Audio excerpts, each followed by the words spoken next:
जण विचारा. बोले का सर, आज सकाळपासून पहाटेपासूनच कारवाईला सुरुवात झालेली आहे. एकंदरीत किती घरं दुकानं होती ज्यांची निष्कासित करण्यात आलेली आहे, एकंदरीत माहिती काय आहे? ही कारवाई आज आपण सकाळी सुरू केलेली होती. ही कारवाई प्रामुख्याने 2 भागामध्ये शहरातील आहे. एक नारेगावचा जो भाग आहे त्या भागामध्ये एक रहिवासी घर, 6 वाणिज्यिक आस्थापना आणि एक कार्यालय, हे अशा पद्धतीने आपण तिथे निष्कासित केलेलं आहे. आणि आता आपण जे आहोत ते कौसर कॉलनी, हा नारेगावचाच एक भाग आहे, परंतु कौसर कॉलनीमध्ये आपण एक राहाचं घर जे होतं त्या ठिकाणी कारवाईसाठी आलेलो होतो. ही कारवाई करत असताना प्रामुख्याने महानगरपालिकेने जे महाराष्ट्र महानगरपालिका अधिनियमाचे जे उचित कलमान्वये संबंधितांना नोटिसेस दिलेल्या होत्या, त्या नोटीसचा कायदेशीर समाधानकारक खुलासा प्राप्त न झाल्यामुळे आज रोजी आपण या दोन्ही जागेवरती मोठ्या प्रमाणात कारवाई केलेली आहे आणि पूर्णपणे ह्या प्रॉपर्टी आपण नेस्तनाबूत केलेल्या आहे. तिकडच्या लोकांचं असं म्हणणं आहे की 8 दिवसांचा वेळ दिलेला होता, तरी पण ही कारवाई करण्यात आली आहे. आणि त्यांना त्या जे काही आदेश, कायदेशीर आदेश प्राप्त झालेले होते त्याचा कदाचित त्यांना अर्थ उमगला नसेल.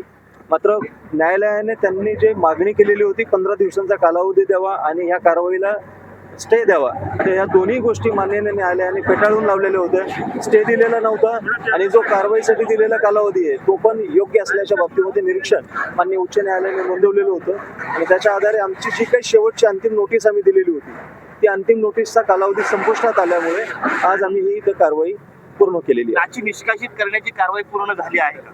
हो, आज आम्ही ज्या ठिकाणी नोटिसेस दिलेल्या होत्या त्या भागांवरती जिथं जिथं नोटिसेस दिलेल्या आहेत खुलासा आलेला नाहीये त्या ठिकाणी कारवाई आज आम्ही पूर्ण केलेली आहे. पण तिकडच्या म्हणजे विरोधी पक्ष नेते ते म्हणतात की आता ही जी कारवाई जेवढ्या पोटतिडकीने केली आहे, तर तसंच जे काही प्रकार आहे तो सत्ताधारी पक्षातल्या नगरसेवकांमध्ये सुद्धा आहे, तर त्यांची सुद्धा घरं आणि त्यांची जे जमीन जागा आहेत त्या जमीनदोस्त करणार असतात. सगळ्यात महत्त्वाची बाब अशी आहे की महाराष्ट्र महानगरपालिका अधिनियमाचं जे उचित कलम आहे त्याच्या अंतर्गत आम्हाला कुठलीही नोटीस जर प्राप्त झाली तर त्या प्राप्त झालेल्या नोटीस आम्ही याच पद्धतीने खुलासा मागवतो.